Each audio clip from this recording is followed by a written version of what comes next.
Hi, everyone. My name is LaShonda, and I'm with Labors of Love Counseling and Consulting. One of the most effective tools that I have found as a clinician, as well as a trainer, is Dr. Dan Siegel's Handbrain.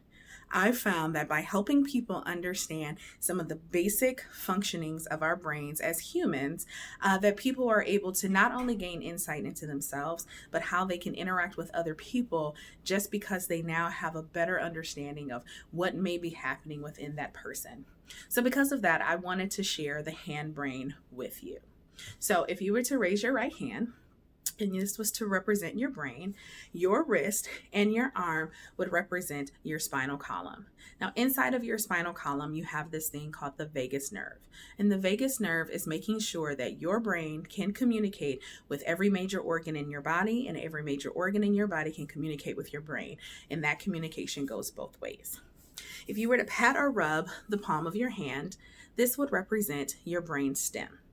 The brainstem is the first part of the brain that is developed in utero, and it is responsible for everything that a newborn baby can do that you don't want to think about on a regular basis to keep yourself alive. And so this includes things like breathing, blinking, sweating, digestion, bowel and bladder movement, all of these things that are happening inside of our bodies constantly, but we don't consciously think about any of them, honestly, until something is not performing well. And then we may notice it, but we still don't have the opportunity to control it. And so that is our brain stem. It's important to realize what things are coming from the brain stem, because when we think that we have conscious control over some things and we don't, we start assigning the intent that people ought to be able to do something, or they should be able to do something, when in fact it's a part of our brain that we do not control. If this is the brain stem, if you were to fold your thumb over, that represents the limbic system of your brain. Now, the limbic system, as well as all the brain, is a very complex portion of the brain, and it's responsible for a lot of things. A few things that I want to highlight is I call this part of the brain the control center. And the reason I call it the control center is because it is responsible for interpreting all of the information that comes in through our five senses and determining whether or not we are safe. And so within our limbic system, we have something called the amygdala. Think of a smoke detector. Now, a smoke detector's primary responsibility is to detect smoke. So if your house is burning down, your smoke detector is going to go off. If you are burning a hot dog in your kitchen, your smoke detector is going to go off. If you take a hot, steamy shower and you have a smoke detector outside of your bathroom and steam reaches that smoke detector, the smoke detector will go off. It is not the smoke detector's responsibility to assess the threat. It is simply to let you know that there is a threat possible. And that is what the amygdala in our brain is like. Anytime we perceive something through our five senses, or that our brain perceives is a threat, then our alarm system goes off, and that is controlled by the limbic system in our brain. Another thing that our limbic system does is it takes all of the information that comes in, and it is kind of comparing it to the lived experiences that we've had before to determine whether or not something that we're going to is safe or not.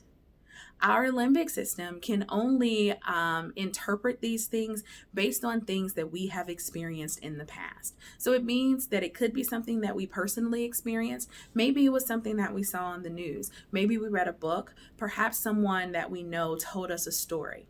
But all of that information goes into what I call our library, our mental library. So every experience we have, every story we hear, every news report that we read, it puts a book inside of our library.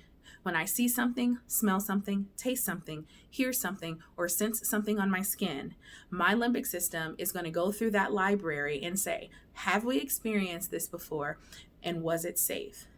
The thing about our brain is it lumps things together. If it had to isolate all of the millions of experiences that we've had throughout life, that would be very overwhelming. And so my brain, as well as yours and everyone else's, begins to kind of lump things together.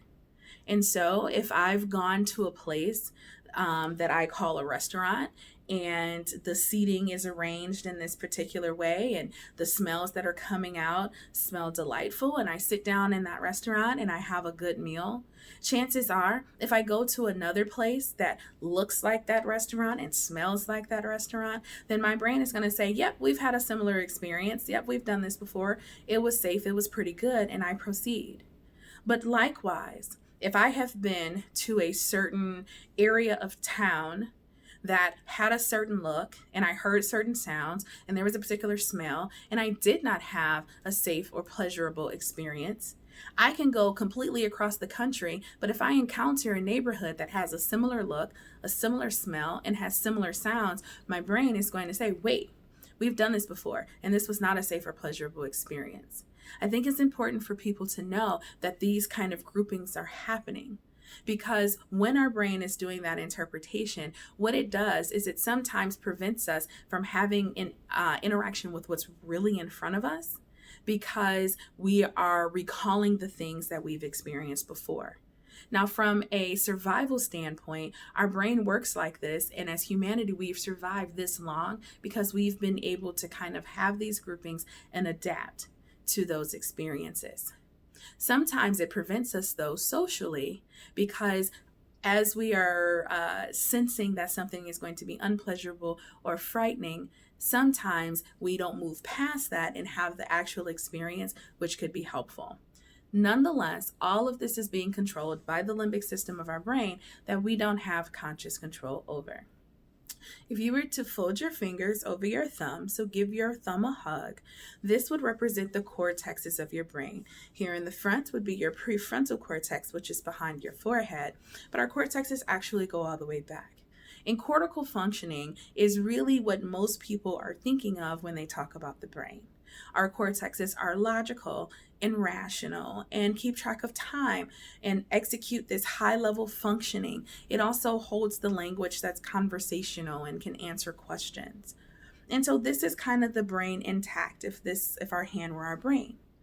Well, what happens when we get in any information through our five senses that would suggest that we are in danger, and the thumb part of our brain interprets that it may not be safe? We flip our lid.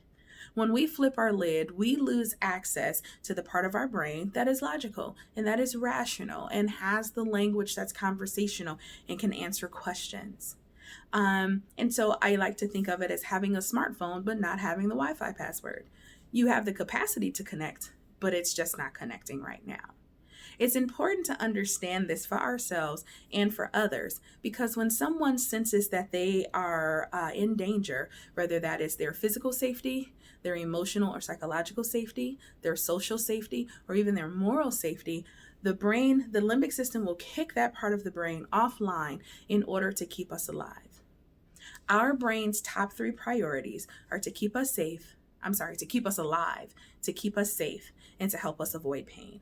As long as those three things are accomplished, we can move on to have higher level functioning, like reading books and learning and being social and having conversations and being polite and having manners. All of these things that we think of are just how people are supposed to act. But when our brain has sensed that our survival may be in jeopardy, all of those things go out the window, because it must keep us alive first, it must keep us safe, and it must help us avoid pain. So if you have encounters with people and it seems that they are not being rational and they're not being logical, it doesn't seem like they're thinking at all. Sometimes their ability to be polite and use manners and all of these things seem to have completely gone away. Chances are the part of their brain that is dictating that action at the time is the part of their brain that's geared towards survival.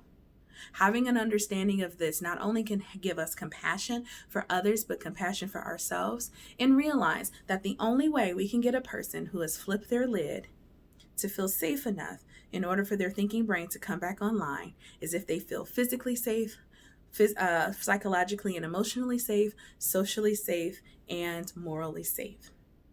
So I plan to do more videos to help us expand our understanding of what the safeties are and how we can do that. If you have any questions about the hand brain, please feel free to reach out at www.thelaborsoflove.com. Hopefully we can connect soon.